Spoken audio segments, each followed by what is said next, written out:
ఒక విశ్వాసి స్వస్థతల కొరకు పరిగెత్తద్దు. నేను చెప్పేది అది. ఒక విశ్వాసి స్వస్థతల కొరకు పరిగెత్తొద్దు. అక్కడే చెప్తున్నారు అని పరిగెత్తొద్దు. ఈ దరిద్రం ఉంది కొంతమందికి. దేవుని సేవకుడు చెప్తున్నాను, మనిషి అన్నాక భూమి మీద బ్రతికినంత కాలం ఈరోజు కడుపుల నొప్పి వస్తే రేపు తలకాయ నొప్పి వస్తుంది. బతికినంతకాలం రోగాలు ఉంటాయి, ఏదో ఒక రోగం వస్తుంది. అయితే గమనించండి, అట్లని స్వస్థతను తక్కువ అంచనేయట్లే, అట్లని దర్శనాలు లేవనట్లే, అట్లని ప్రవచనాలు లేవని చెప్పట్లే. కానీ ఒక మాట, ఇవన్నీ నీ జీవితంలో జరగాలంటే ఒక విశ్వాసి వాక్యం ఎదుట ఖచ్చితంగా జీవితాన్ని సరి చేసుకుంటే, నాతో సహా ఖచ్చితంగా ఏం విని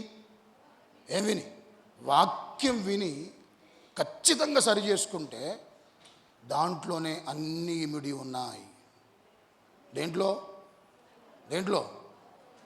వాక్యము ద్వారా బ్రతుకులు సరి చేసుకున్నాం. నా బ్రతుకైనా మీ బ్రతుకులైనా సరి చేసుకుంటే ఆ వాక్యము ప్రమిడ్లారా మన జీవితాల్లో ఏం చేస్తుంది చెప్పాలంటండి, ప్రతి కార్యాన్ని నీ జీవితంలో జరిగించగలిగేలా చేసేది ఏంటంటే నీ వాక్యానుసారమైన జీవితమే. నమ్ముతున్న వారి స్తోత్రాలు చెప్పండి. ఎందుకు వాక్యాన్ని ఎందుకు అంతగా మనం ప్రేమించాలి తెలుసా? వాక్యం పట్ల ఎందుకు మనకు అంత అపేక్ష ఉండాలి తెలుసా? దుప్పి నీటి వాకుల కొరకు ఆశపడినట్లు నా ప్రాణం నీ కొరకు ఆశపడుతుందని ఒక విశ్వాసి వాక్యం కొరకు ఎందుకు అంత అపేక్షించాలి తెలుసా? మిగతా వాటి అన్నిటికంటే. ఎందుకనంటే ఒక చోట సాక్షాత్తు దేవుడు చెప్పిన మాట ఏం చెప్పాలా? మిమ్మల్ని అడుగుతా ఒక ప్రశ్న, యేసయ్య నామం గొప్పదా వాక్యం గొప్పదా? యేసయ్య నామం గొప్పదా వాక్యం గొప్పదా? నా ప్రశ్నమ్మా, ఏది గొప్పది? మీరేమంటారు? ఏదో ఒకటి చెప్పండి తల్లి. కొందరు యేసయ్య నామం అంటున్నారు. యేసయ్య నామం గొప్పది కాదనట్లే, గొప్పదే. కానీ సాక్షాత్తు దేవుడే చెప్పిన మాట చూడండి ఒకసారి. కీర్తన 138వ అధ్యాయం 2వ వచనం చూద్దాం.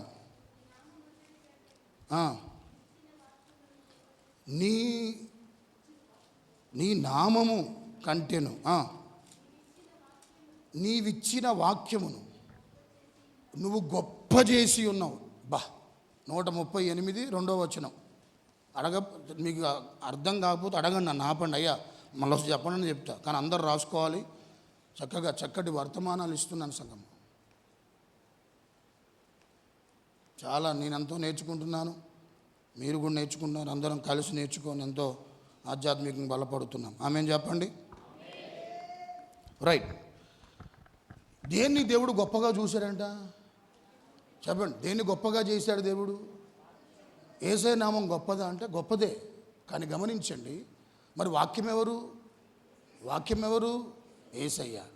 యేసయ్య నామానికంటే మనకిచ్చినటువంటి వాక్యాన్ని దేవుడు గొప్పగా చూస్తున్నాడు. అంత గొప్పగా చూడాలి. దేన్ని? వాక్యాన్ని అంత గొప్పగా విశ్వాసి చూడాలి. చూస్తే ప్రేమిళ్ళారా, నువ్వు స్వస్థత కొరకు పరిగెత్తాల్సిన అవసరం ఉండదు. ఇంకా అక్కడ ఎవరో ఏది చెప్తున్నారు, ఇదే చెప్తున్నారని వీళ్ళకి ఫోన్లు చేసి ఏంటంట నీ యొక్క ఏంటంట ముసల కన్నీరు వాళ్ళ ముందు ఏంటంట కారాల్సిన అవసరం లేదు. ప్రేమిళ్ళారా, ఎవరికో చెప్పుకొని మా కొరకు ఏం చేయమని ప్రార్థన చేయమని సహకారం కోరాలి. కానీ వాళ్ళు చేస్తే వీళ్ళు చేస్తేనే కొన్ని వారి మీద వాక్యాన్ని పక్కకు పెట్టి ఎవరెవరి మీద నమ్మకం పెట్టుకొని నీ విశ్వాస జీవితాన్ని కొనసాగించుకుంటే దీన్ని నువ్వు పక్కకు పెట్టి నువ్వేం చేసినా కూడా ఏంటంట జరగదు అనే విషయాన్ని దేవుని సేవకుడుగా మీ అందరికీ మనవి చేస్తున్నాను. అయితే ఇప్పుడు వాక్యం నీ యొద్దకు వస్తుంది వాక్యం నీ యొద్దకు వస్తుంది. వచ్చినప్పుడు నీ రియాక్షన్ ఎట్టుండాలి? వాక్యం నీ యొద్దకు వస్తుంది, ప్రతిరోజు కదా వాక్యం. వచ్చినప్పుడల్లా దేవుడు వాక్యం మనతో ఏం చేస్తుంటాడు? ఇప్పుడు వచ్చినప్పుడు నీ రియాక్షన్ ఎట్టుండాలి? ఎలా ఉంటే దేవుడు మనసును గెలిచిన దానిగా నువ్వు ఉంటావు, గెలిచిన వాడుగా ఉంటావో త్వర చెప్తూ ముందుకెళ్దాం. బైబిల్ యెషయా గ్రంథం 66వ అధ్యాయం. ఎలా ఉండాలి మన రియాక్షన్? దేవుడు వాక్యం మన ఎద్దుకు వచ్చినప్పుడు దేవుడు మనసు గెలుచుకోవాలని ఒక విశ్వాసి ప్రేమిడ్లారా ఎలా మన రియాక్షన్ ఉండాలి వాక్యం పట్ల? 66వ అధ్యాయం 2వ వచనం చివరి వరుస. ఎవడును దీనుడై నలిగిన హృదయము గలవాడై నా మాట విని వణుకుచుండునో వానినే నేను దృష్టి ఉంచెదను. ఆమేన్ చెప్పండి. రైట్. దేవుని ప్రతినిధిగా చేతులెత్తి మిమ్మల్ని అందరిని ఆశీర్వదిస్తున్నాను. ఇక్కడ కూర్చున్న సుధీర్ మొదలుకొని ఒక ఆ మూల కూర్చున్న నిద్రపోయే బీబీ వరకు, ఇక్కడ కూర్చున్న శామ్యుయేలు మొదలుకొని అనాలోచనతో వింటున్నా, ఇంకా పేరు వద్దులే, జాన్ వెస్లీ వరకు. ఇటు చూడు బాబు, ఇటు చూడు బాగా, ఫోన్ పక్కగా పెట్టు. బైబిల్ ఉందా? బైబిల్ ఉందా? బైబిల్ ఏది? బైబిల్ ఏదినా? మతి బైబిల్ది.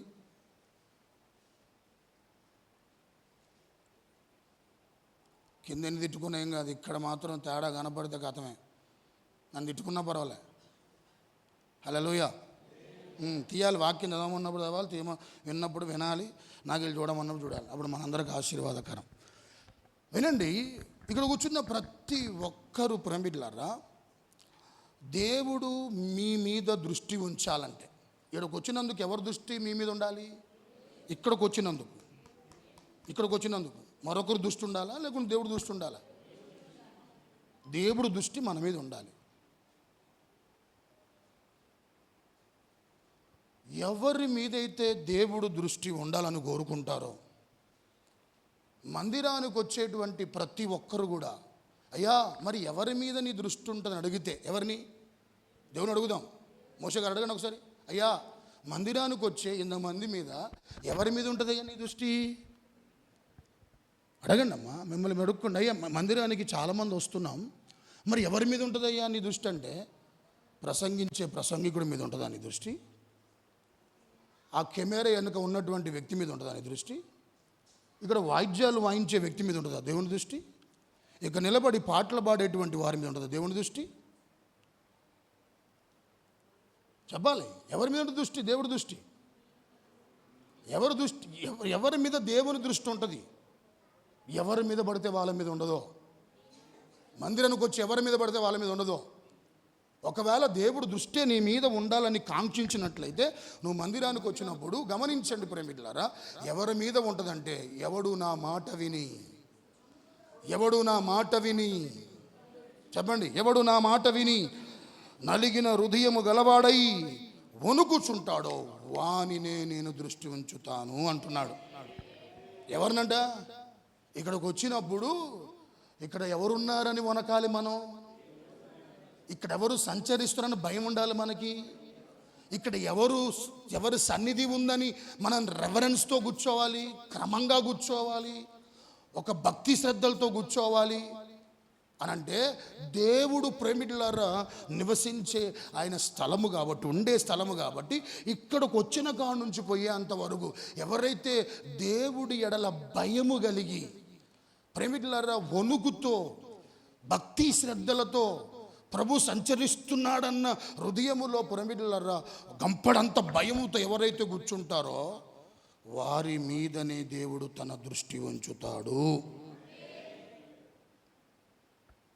ఇప్పుడు దేవుడు దృష్టి నీ మీద పడితే ఎవరి దృష్టి? ఇక నీకు కావాల్సింది ఏంటి నేను అడుగుతా. దేవుడు దృష్టి నీ మీద పడితే నీకు కావాల్సింది ఏంటి? ఇంకా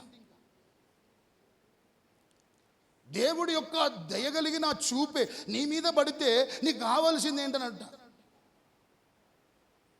ఆ దయగలిగినటువంటి దేవుడు, ఆ కరుణ కలిగిన చూపే నీ మీద పడితే నీకు కావలసింది ఇంక అంతకంటే ఏముంది నీ బ్రతుకులో? అందుకని లోకంలో ఒక సామెత ఉంది. ఏంటి ఆ సామెత చెప్పాలా?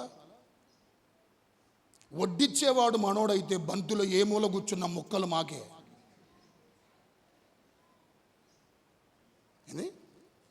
వడ్డిచ్చేవాడు మనోడైతే బంతిలో ఏ మూల కూర్చున్నా మొక్కలు, ఏ మొక్కలు? దోసకాయ మొక్కలు కాదు, సొరకాయ మొక్కలు కాదు, ములక్కాయ మొక్కలు కాదు.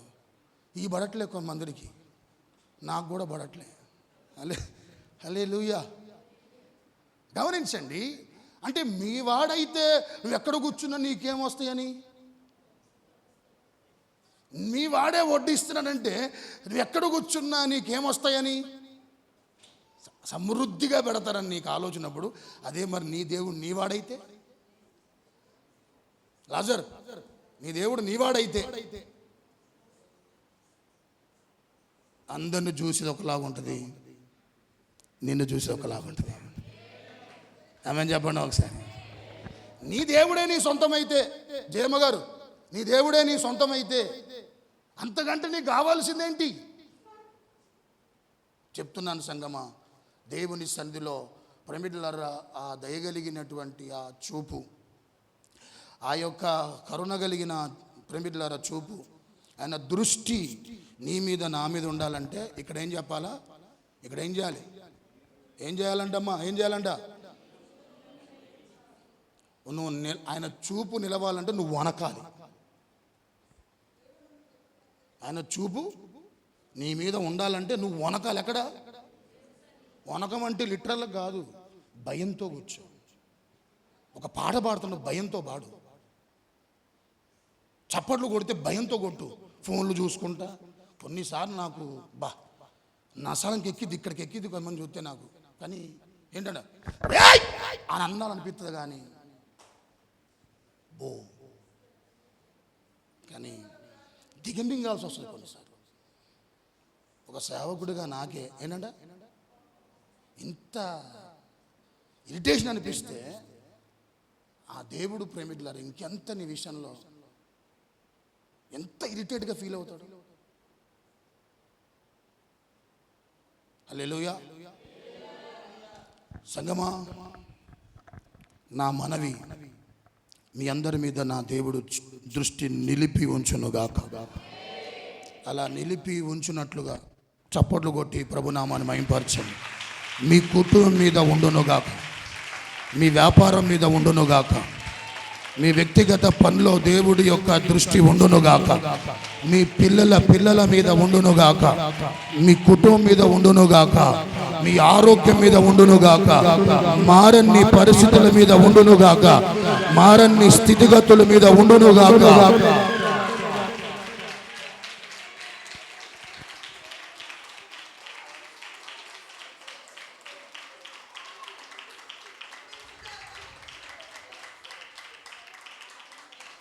ఇలా నా నోట పలికిన ప్రతి మాట మీ పట్ల జరుగునుగాక. మరేం చేయాలి? మన కండిషన్ ఏంటి? Condition applied. ఏం చెప్పాలా? ఈడకు వచ్చినప్పుడు ఇక్కడనే కాదు, దేవుడి యొద్దకు నువ్వు వస్తున్నావా, ప్రభు చూచేది పాటలు పాడటం కాదు, ఆ పాట పాడే వ్యక్తులు ఎంత భయం ఉంది అది చూస్తాడు దేవుడు. ఆరాధించే వాళ్ళని దేవుడు చూడు, ఆరాధిస్తున్నప్పుడు వారిలో ఎంత భయంతో ఆరాధిస్తున్నారో చూస్తారు.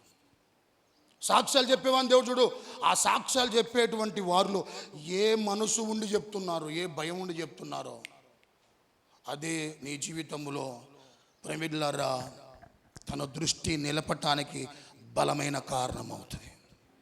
హల్లెలూయా. అయితే ఈయన చూపు మన మీద పడాలంటే ఇప్పుడు మనతో మాట్లాడబోయేటువంటి వర్తమానం వింటున్నప్పుడు కొంచెం ఘాటుకుంటుంది. ఈరోజు వర్తమానం మామూలు ఘాటు కాదు ప్రేమికులారా. ఎంత ఘాటు అంటే మీరు తినలేనంత ఘాటు ఉంటుంది, అయినా జీర్ణించుకోవాలి. సవిస్తారంగా ప్రభు మనతో మాట్లాడుతున్నప్పుడు ఈ వాక్యములో నీ బలహీనతలు ఏమైనా ఉంటే, నా బలహీనతలు ఏమైనా ఉంటే, విరిగి నలిగిన హృదయముతో ప్రేమికులారా ఆయన మాట విని వణుకుచూ గనక ఈరోజు నువ్వు వర్తమానం వినగలిగితే ఆయన దృష్టి నీ మీద పడుతుంది. ప్రేమికులారా పడ్డప్పుడు నీ పరిస్థితులన్నీ ఎలా మారబోతుంది చెప్పాలా? ఇంతవరకు వేటి కొరకైతే వెతికావో అవే వెతుక్కుంటూ నీ యొద్దకు రాబోతున్నాయి. ఏంటి మనతో ప్రభు మాట్లాడబోయే మాట చూడండి. అక్కడే 66వ అధ్యాయం ఒక 4 విషయాలు త్వర చెప్పి ముందుకు వెళ్ళిపోతాను. 3వ వచనం చదవండి. 3వ వచనం నుంచి 66 3వ వచనం. ఎద్దు వధించువాడు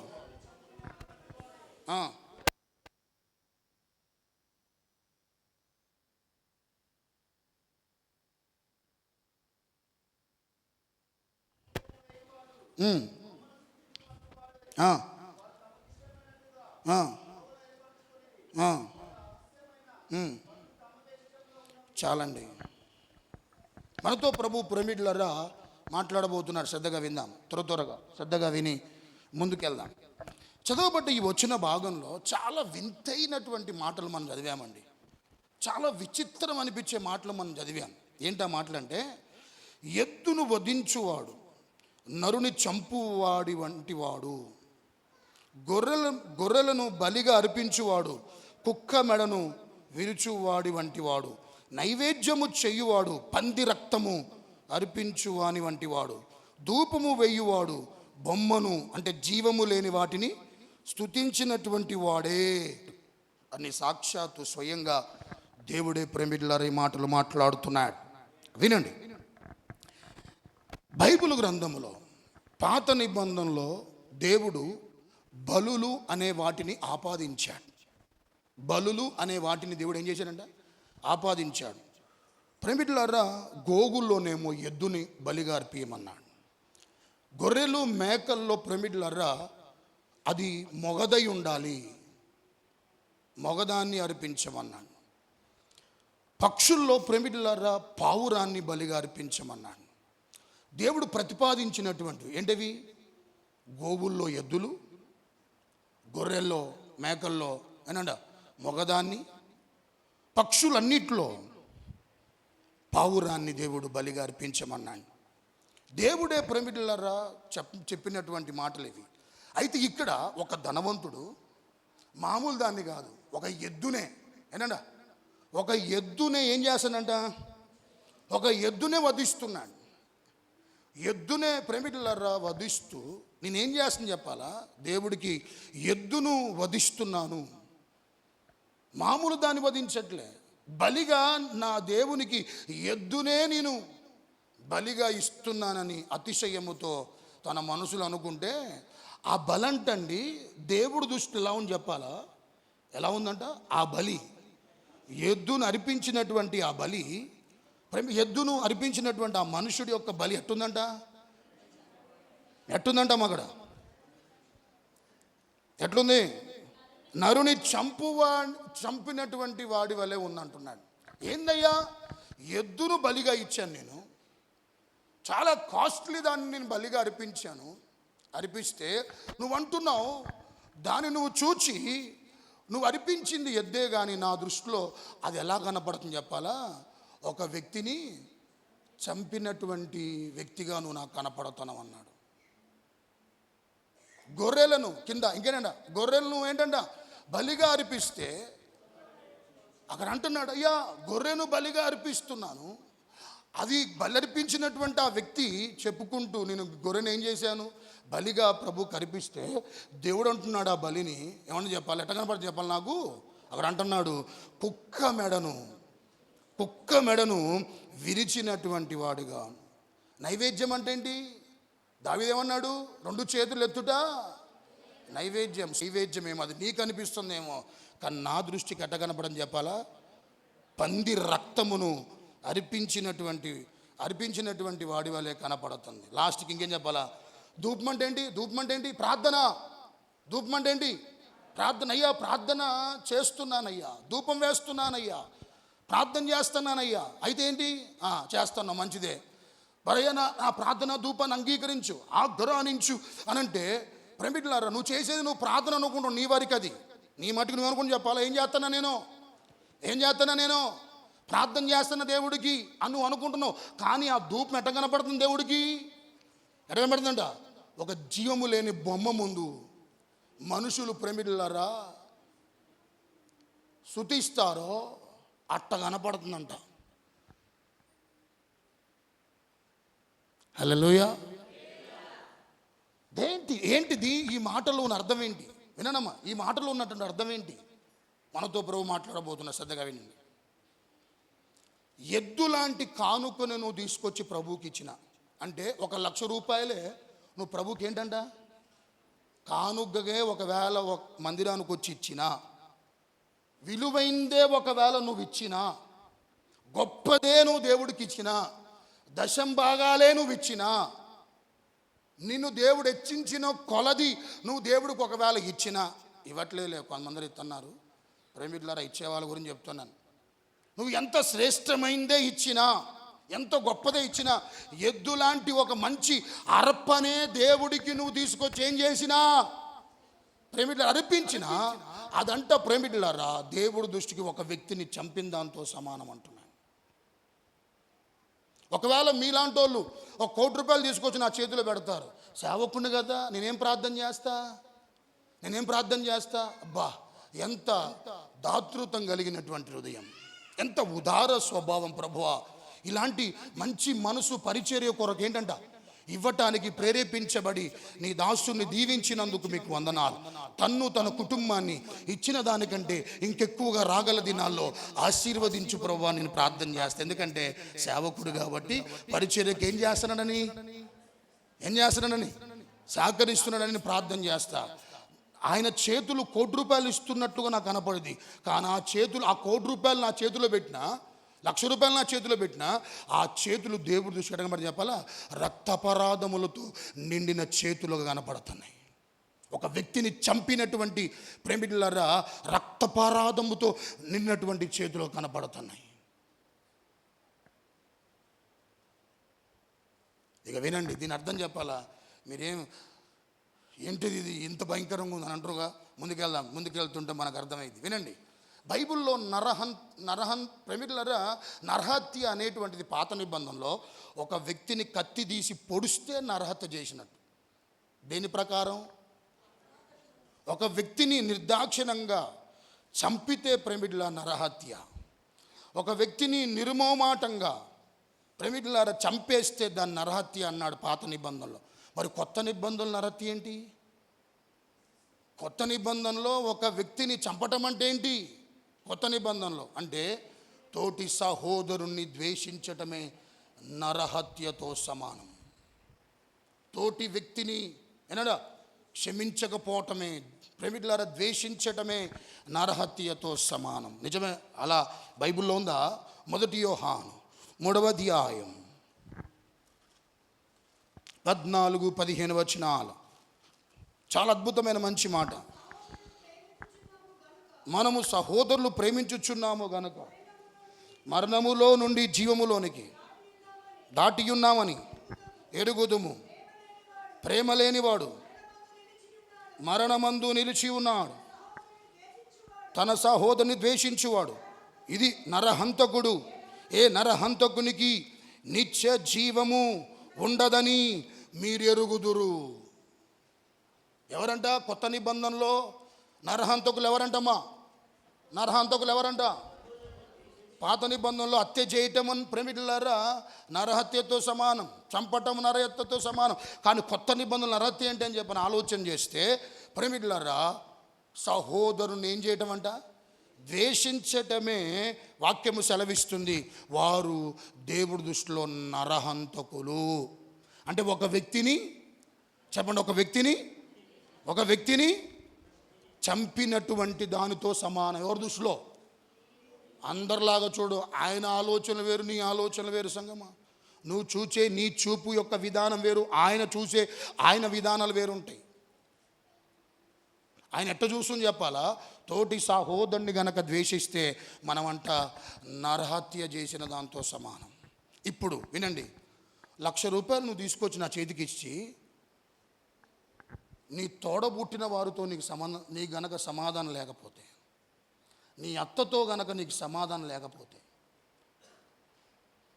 నీ తోటి విశ్వాసులతో గనక ఏం లేకపోతే, సమాధానం లేకపోతే, ఇక్కడికొచ్చి నువ్వు గనక ₹1,00,000 కానుగ్గా ఒకవేళ ఇచ్చినా నువ్వు ఇచ్చావన్న సంతోషం ఉంటుంది. కానీ దేవుడి దృష్టిలో ఏంటంట?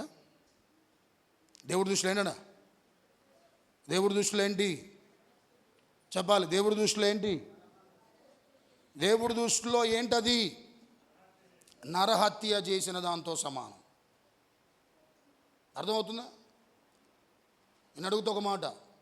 యేసయ్య నిజ దేవుడని నమ్ముతున్న వారందరూ చేతులు ఎత్తండి. Very good.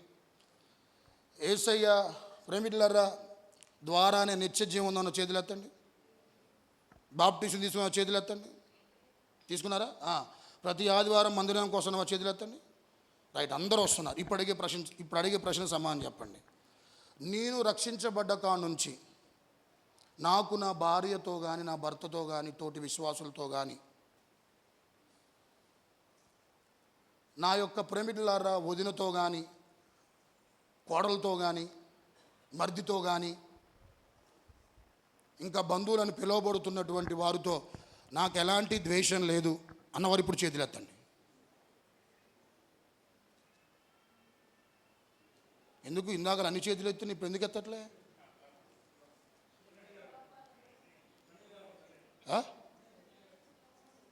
నాగల రక్షించబడ్డమని చేతులు ఎత్తిను, మందిరానికి కొత్తనమని చేతులు ఎత్తును, నిజదేవుడు అంటే చేతులు ఎత్తును. మరి ఈ మాట చెప్పేసి చేతులు దిగుతున్నాయి. రైట్. అయితే ఒకటి, నన్ను తప్పుగా భావించొద్దు. ఒకవేళ నీకు అదే మనసు ఉంటే నువ్వు దేవుడి దృష్టిలో నరహంతకుడివి. నరహంతకుడికి ఏం లేదంట. నేను చెప్పట్లేదు, మీరెవరయ్యా ఆలోచనను, మీరెవరయ్యా అనేది నిత్య జీవం మాకు రాకపోవడం అంటవా? బైబిల్ నేను చెప్పట్లేదు. ఏమని చెప్పాలా? నన్ను క్షమించండి.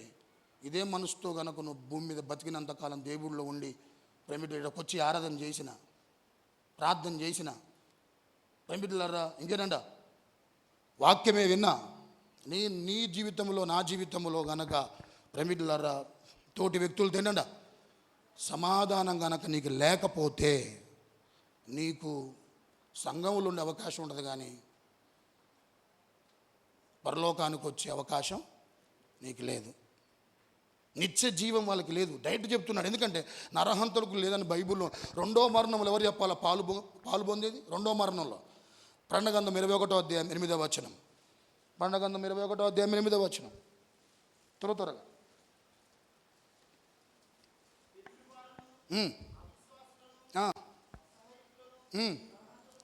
నరహంతకులను. ఓకే.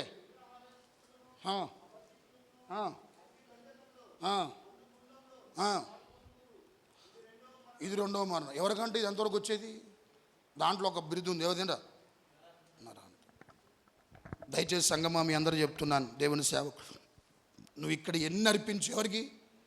దేవుడికి అది అంగీకారంగా ఉండాలంటే ముందు ప్రభు చూస్తుంది చెప్పాలా, నీ నా జీవితంలో తోటి వ్యక్తితో ఏంటంట, తోటి వ్యక్తిని ద్వేషిస్తున్నావా, ప్రేమ కలిగి ఉన్నావా అనేది పరీక్షించుకోవాలని దేవుని సేవకుడుగా మీ అందరికీ నేను మనవి చేస్తున్నాను. ఆమెను చెప్పండి ఒకసారి, ఇంకొంచెం బిగ్గరగా హల్లెలూయా.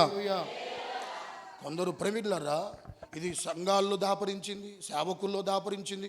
ఒకే వీధిలో ఒక మందిరానికి వచ్చే 5-6 కుటుంబాలు ఒకే మందిరానికి వచ్చేటువంటి ప్రేమికులారా సంఘస్థులైనప్పటికీ కూడా ఇవి దాపరించినాయి. ఏం చెప్పాలా గమనించండి. ఏంటంట ఏం దాపరించినాయి?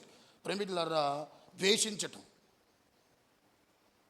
మాట్లాడకపోవటం, ప్రేమికులారా వాళ్ళ గురించి ఏంటంట గోతులు తవ్వటం, వాళ్ళ గురించి అన్యాయంగా మాట్లాడటం, ఏదో తెలవకపోయినా తెలిసినట్టుగా మాట్లాడటం, అక్రమంగా మాట్లాడటం, వీళ్ళ గురించి వాళ్ళు. ఇంట్లో కనుక గమనిస్తే భర్తకి భార్యతో సమాధానం ఉండదు, అత్తతో కోడలికి సమాధానం ఉండదు, కోడలతో అత్తకు సమాధానం ఉండదు, ప్రేమికులారా వదినతో ఆడబిడ్డకు సమాధానం. రకరకాల పరిస్థితులు ఈరోజు ఎక్కడో కనపడితే వేరు. క్రైస్తవంలో ప్రేమికులారా ప్రభు చెప్తున్నాడు, ఇవన్నీ కనపడుతూ నేను క్రైస్తవుణ్ణి అని నువ్వు చెప్పుకుంటే నువ్వు క్రైస్తవుడు నువ్వు చెప్పుకుంటున్నావు, కానీ ప్రభు దృష్టిలో మన నరహంతకులం. ప్రభు దృష్టిలో ఏనాడా మనం చెప్పుకుంటాం. ఏం చెప్పుకుంటాం? నేనేంటి క్రైస్తవుడిని అని మనం చెప్పుకుంటే అది కుదరు, చెల్లుబాటు కాదు. ప్రభు ప్రేమికులారా ఇలా మనం బ్రతుకుతూ నడిస్తే, కొన్నిసార్లు ప్రేమికులా చెప్తుంటాం మీకు అప్పుడప్పుడు. ఏం చెప్తారు వినండి. అక్కా చెప్పండి, అక్కా, సొంత అక్క కూడా చెల్లి పిలవదు అట్లా, కానీ కొంచెం రెండు అడుగులు దాటినాక మూతి 30 వంకలు తిప్పిద్ది అసలుకి.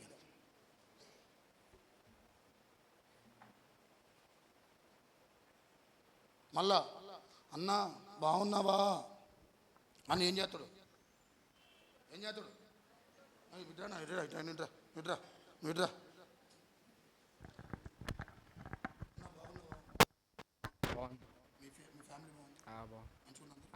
మాట్లాడతాం మంచిగానే, చాలా మాటేసుకో. ఏం చెప్తే చెప్పాలా? ఇట్లా మాట్లాడే అప్పుడు మందం మాట్లాడతాం, పొట్టలు తగులుతున్నాయి. కానీ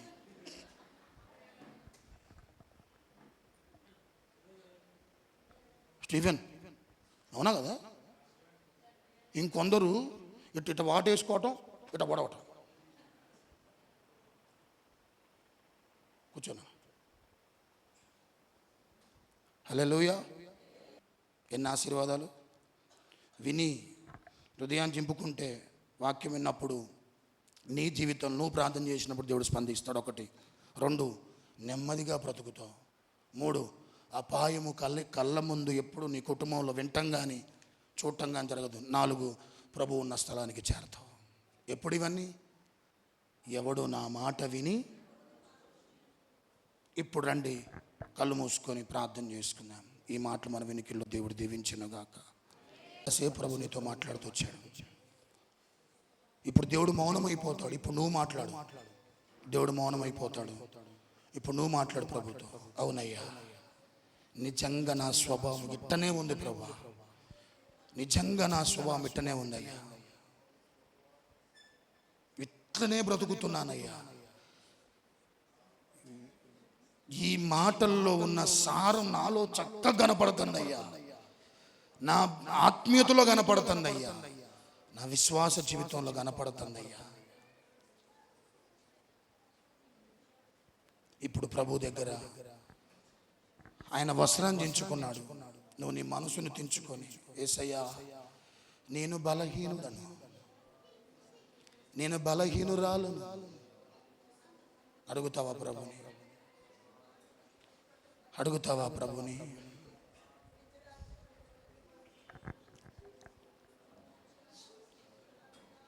అందరి మీద ప్రభు దృష్టి ఉండదు సోదరుడా. మందిరానికి వచ్చే అందరి మీద ఉండదు, పాటలు పాడే వారి మీద ఉండదు, ఆరాధన చేసే వారి మీద ఉండదు, వాక్యం చెప్పే వారి మీద కూడా ఉండదు, సాక్ష్యం చెప్పే వారి మీద కూడా ఉండదు, పరిచర్య చేసే వారి మీద కూడా ఉండదు. అవన్నీ మన బాధ్యతలు, రక్షించబడ్డాక మనం చేయవలసిన విధులవి. అయితే ప్రభుని దృష్టి ఉంచాలంటే నువ్వు ఆరాధన చేస్తున్నప్పుడు నీ మనసు చూస్తాడు, పరిచర్య చేస్తున్నప్పుడు నీ మనసు చూస్తాడు, పాట పాడుతున్నప్పుడు ఆషామాషిగా పాడుతున్నావా, ఏదో ప్రజల మెప్పు కొరకు పాడుతున్నావా? ప్రభు చూస్తాడు. ఏదో ఆదివారం పోవాలి అన్నట్టుగా వస్తున్నావా? ప్రభు చూడండి నిన్ను, ప్రభు దృష్టి ఉంచండి నిన్ను. ప్రభు కనికరం నీ మీదికి రాదు. దయతో మన్నించండి, దేవుడు దయ నీ మీదికి రాదు. ఎందుకు సంగమా? ప్రభు దయ నోచుకోలేకపోతే ఎందుకు? దేవుడు దృష్టి ఉంచుతాడు. మన దేవుడు చూచే దేవుడు కదా. ఇంకా ఆయనే చూస్తే మన జీవితంలో మనకు కావలసింది ఏంది? ఎందుకు వద్దనుకుంటున్నావు ప్రభు దృష్టి? ఎందుకు ఆశమాషగా కూర్చుంటున్నావు ప్రభు దగ్గర? నీకొద్దా? నీ సమస్యను పరిష్కరించబడొద్దా? నువ్వు ఎదగొద్దా? ఆశీర్వాదాలు నీకొద్దా? నీ కష్టాచిత చేతులు పైకి రావు. దయచేసి గమనించు. ఇచ్చిన దేవుడికి మరల ఎలా తీసుకోవాలో కూడా దేవుడికి తెలుసు. అడుగు ప్రభు. ఎవరి కోసం వస్తున్నావు సంగమా? ప్రభు కోసం రా. నేను బలపడాలి ప్రభు దగ్గర, నేను ఆదరించబడాలి ప్రభు దగ్గర. నాతో ఏం మాట్లాడతాడు దేవుడు? ఈ రోజు నా పరిస్థితులు ఏం బాగలే అన్న వాక్య అపేక్షతో రా ప్రభు దగ్గరికి. ప్రభు నేను దర్శిస్తాడు ఆయన. ఎంతకాలం నువ్వే నీ జీవితంలో కార్యాలు జరగకపోవడం గల కారణం నువ్వు మందిరంలో కనబడుతున్న వైఖరి సరిగ్గా లేకపోతే. లేకపోతే ఎప్పుడో కొన్ని సమస్యలు నీ జీవితంలో పరిష్కరించబడా, ఎప్పుడో కొన్ని జటిలమైన సమస్యలకు దేవుడు స్వస్తి పలకాలి. ఎందుకు జరగట్లే?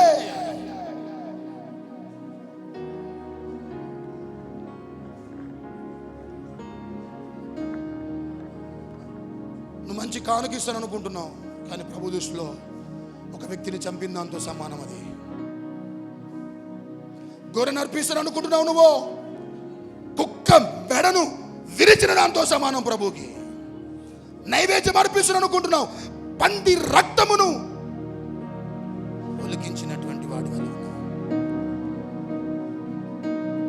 నన్ను మన్నించండి. ఇలానే బ్రతుకుతే మన పరలోక రాజ్యం రాస్తాడు.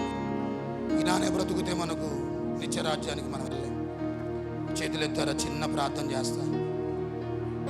హోషియా రాజు చెప్పిన వెంటనే, దేవుడు ఆ మాట విన్న వెంటనే వస్త్రాన్ని చింపుకున్నాడు సంగమా.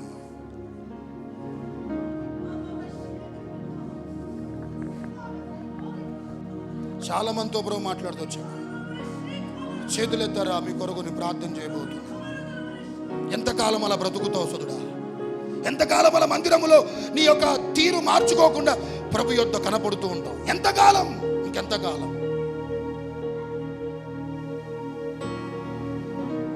మన జీవితాల్లో పొరపాట్లు పెట్టుకొని పైగా కార్యాలు జరగకపోతే ప్రభువుననే ఆ యొక్క అధికారం ఎవరు నీకు ఇచ్చారు? Who gave that authority to blame Jesus? ఎవరిచ్చారు నీకు అధికారం? దేవుని అంటానికి నేను యోగ్యుడు కాదు, మీరు యోగ్యులు కాదు. God is perfect always.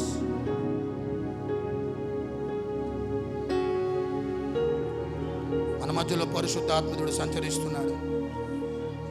సోదరుడా, ఆ కుక్క లాంటి ఆ వ్యక్తి నేనేనయ్యా, ఆ వ్యక్తి నేనే, ఆ వ్యక్తి నేనే, ఆ వ్యక్తి నేనే. విడిచిపెట్టిన దాన్ని మరలా కోరుకుంటున్నాను, విడిచిపెట్టిన దాన్ని మరలా కావాలని చుర్రుకుంటున్నాను.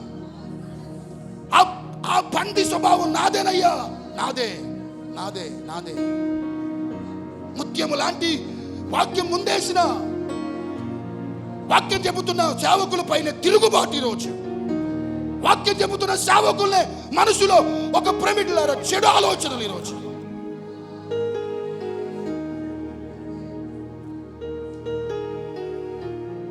చేతులెత్తారా?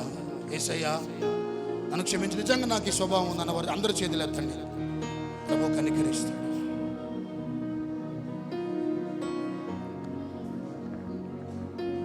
యేసయ్యా నీ బిడ్డలందరినీ కనికరించి ఏదో క్షమించిన. నిన్ను మెప్పించలేని భక్తి ఎందుకయ్యా? నువ్వు అంగీకరించని ప్రార్థన ఎందుకయ్యా? నీ యొద్దకు చేరని స్తుతులు ఎందుకయ్యా?